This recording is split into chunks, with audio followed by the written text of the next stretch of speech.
श्री स्वामी समर्थ मित्रांनो. मी मागे एक व्हिडिओ टाकला होता. त्याच्यात लिहिलं होतं की मला एक अनुभव शेअर करायचा आहे स्वामी समर्थांचा. तर झालं असं की माझा स्वतःचा अनुभव नाही आहे. माझ्या घरी एक पुस्तक येत होतं आणि त्या पुस्तकामध्ये मी तो अनुभव वाचलेला होता. मला असं वाटलं की तुमच्याबरोबर शेअर करायचा तो अनुभव. अतिशय सुंदर आहे. एक ताई होत्या. त्या स्वामी समर्थांच्या खूप भक्त होत्या. म्हणजे मी पुस्तकामध्ये वाचला आहे तो अनुभव. बरेच दिवस झाले. तर खूप स्वामी समर्थांच्या भक्त होत्या आणि त्यांचं लग्न झालं. त्यांचे मिस्टर अतिशय हाय पोस्टवर होते. तर त्यामुळं त्यांना कसं सरकारी क्वार्टरमध्ये राहायला लागायचं. म्हणजे मिळालं होतं क्वार्टर. तर त्यांना क्वार्टर मिळालं. तर नवीन लग्न. तर त्या तिथे राहायला गेल्या त्या क्वार्टरमध्ये. तर त्या म्हणजे मिस्टर आणि ते दोघंजणं मस्त छान राहायचे. तर त्यांची जी पोस्ट होती ती तर मला काही आठवत नाही कोणती होती वगैरे, पण त्यांना असं रात्री बेरात्री कुठे पण जायला लागायचं.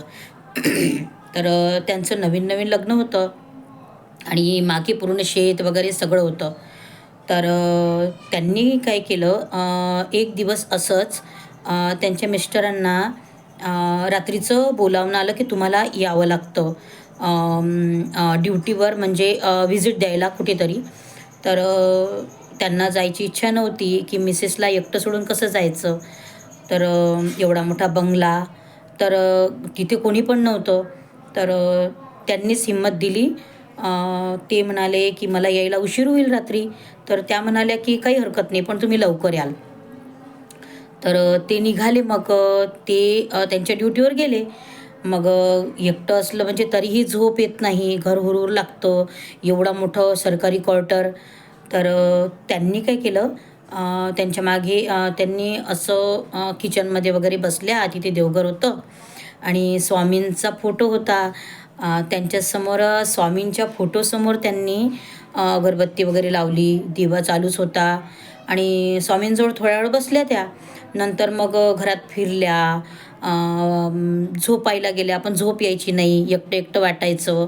कसं करायचं, म्हणजे हुरहुरच लागतं ना एकटं घरात असलं म्हणजे. तर मग त्या परत तिथे देवघराजवळ येऊन बसल्या. तर तिथे देवघराजवळ किचन ओट्याजवळ एक असं मोठं अशी खिडकी होती आणि त्याच्या मागच्या साईडने काहीच अंतरावर ताराचं कुंपण आणि मागे एक शेत होतं. तर त्या शेतात एक आंब्याचं झाड होतं. तर त्यांनी काय केलं, तिथे त्यांना त्या देवाजवळ बसल्या असताना त्यांना तिथे ठकठक असा आवाज आला शेतामध्ये. म्हणून त्यांनी मागचा लाईट लावला, मागच्या साईडचा आणि अंगणातला, आणि त्यांनी पाहिलं की इथे काय आहे, म्हणजे आवाज कशाचा येऊन राहिला. तशा त्या हिंमतवाल्या होत्या, म्हणजे घाबरणाऱ्या वगैरे नव्हत्या, कारण की स्वामी भक्त होत्या. त्यामुळं त्या घाबरणाऱ्या नव्हत्या. आणि मी तर असं म्हणेल की परमेश्वराची जो भक्ती करतो तो फक्त पापाला भितो, बाकी कशालाच भीत नाही. तर झालं असं की त्यांनी तिथे त्यांनी मागे वाकून पाहिलं. तर त्यांना ना असं एक म्हातारे गृहस्थ आंब्याच्या झाडापाशी जवळ समजा असे लाकूड ठोकताना दिसले एवढ्या रात्री. त्यांनी बॅटरीचा लाईट लावला, मागचा दरवाजा उघडला आणि बरीच हिंमत करून त्यांनी बॅटरीचा लाईट लावला आणि म्हणजे पाडला. आणि त्या झाडाच्या जवळ जे गृहस्थ आजोबा बसलेले होते, ठकठक करत होते. तर त्यांना विचारलं की आजोबा, तुम्ही एवढ्या रात्री तिथे काय करत आहे. तर ते आजोबा खूप वयस्कर म्हातारे होते. तर त्या आजोबांनी त्यांना म्हटलं, म्हणजे त्या ताईंना म्हटलं की मला इथे लाकूड तोडायचं काम मिळालेलं आहे आणि दिवसभर मला वेळ नाही मिळाला, म्हणून मी आता तोडायला आलो. तर आजोबा, तुम्ही काही पण बोलता म्हणे, एवढ्या रात्री कोणी लाकूड तोडतं का.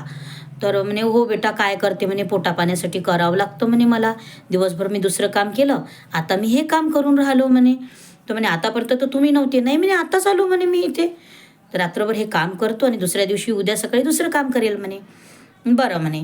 मग जवळच अतिशय म्हणजे ताराच्या कुंपणाच्या जवळच आंब्याचं झाड होतं, त्याच्या खाली ते बसलेले होते. मग त्या ताईला पण एक जण बोलायला मिळालं.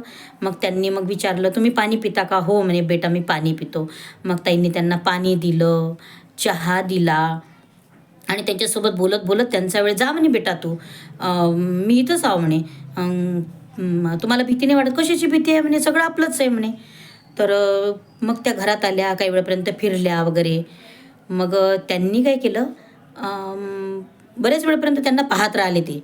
तर आजोबा काही लागलं तर सांगाल म्हणे मला. हो तू झोप म्हणे बेटा, निवांत झोप, तुला काहीच त्रास होणार नाही, तू झोप, खिडकी लागन ते लावून घे म्हणे तू, मी आहे म्हणे तू काळजी नको करू, लागलं तर मला आवाज दे. बरं. त्यांना कशी एक असं वाटलं की कोणीतरी वयस्कर व्यक्ती आहे मागे बसलेली, म्हणून त्यांना निवांत झोप आली आणि त्याच झोपून गेल्या. सकाळी सकाळी दरवाजा वाजला, तर त्यांचे मिस्टर दरवाजात उभे होते. त्यांनी दरवाजा उघडला, दरवाजात मिस्टर उभे होते. मग त्यांनी सगळी सकाळची कामे आटपून मिस्टरांना सांगितलं, अरे तुम्हाला एक गोष्ट सांगायचीच राहिली, तुम्ही माझ्यासोबत चला म्हणे, तिथे आजोबा आहे, त्यांना पण आपण चहा देऊ. तर तिथे कोणीच नव्हतं, त्या गेल्या, तिथे कोणी नव्हतं. तर लाकडं पडलेली होती आंब्याची. तर मग त्यांनी काय केलं, तिथे काय झालं म्हणे, तर मग त्यांनी सांगितलं असे असे आजोबा होते. मग त्यांनी जे आंब्याची म्हणजे त्या शेतीचे मालक होते, त्यांना बोलावलं आणि त्यांना बोलवून त्यांना सांगितलं की असं असं आहे, तुम्ही कोणीतरी पाठवलं होतं का? मी रात्रभर त्यांच्यासोबत बोलले. तर त्यांनी सांगितलं की हे लाकडं पुष्कळ दिवस झाली इथे पडलेले आहेत मागच्या साईडनी आणि आम्ही कोणालाच पाठवलं नाही इथे लाकडं तोडायला वगैरे.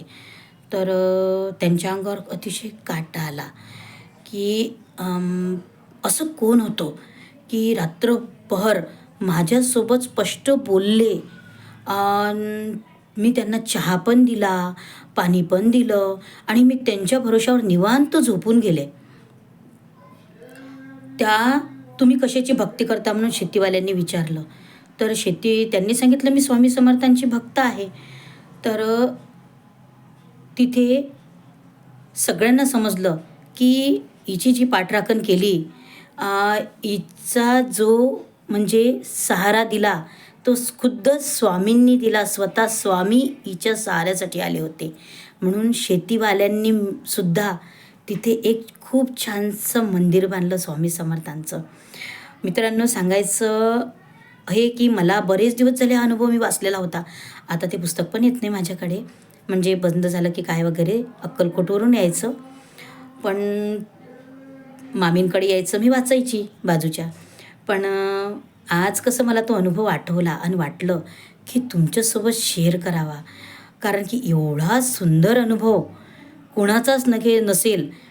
माझा तर आहे, माझे तर अनुभव मी तुम्हाला सांगणारच आहे.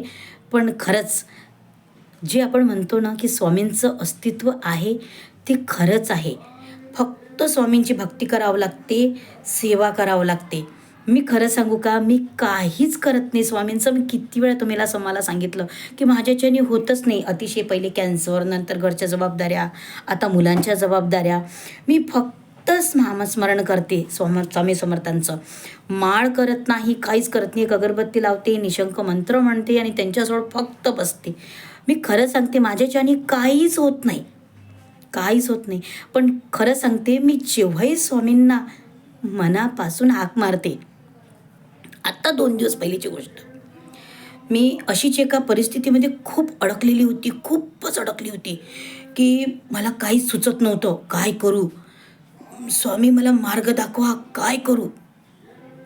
अतिशय म्हणजे खूप त्रासून गेली होती की मी असं वाटलं की मी आता काय करू, हा खूप मोठा प्रश्न होता माझ्यासमोर.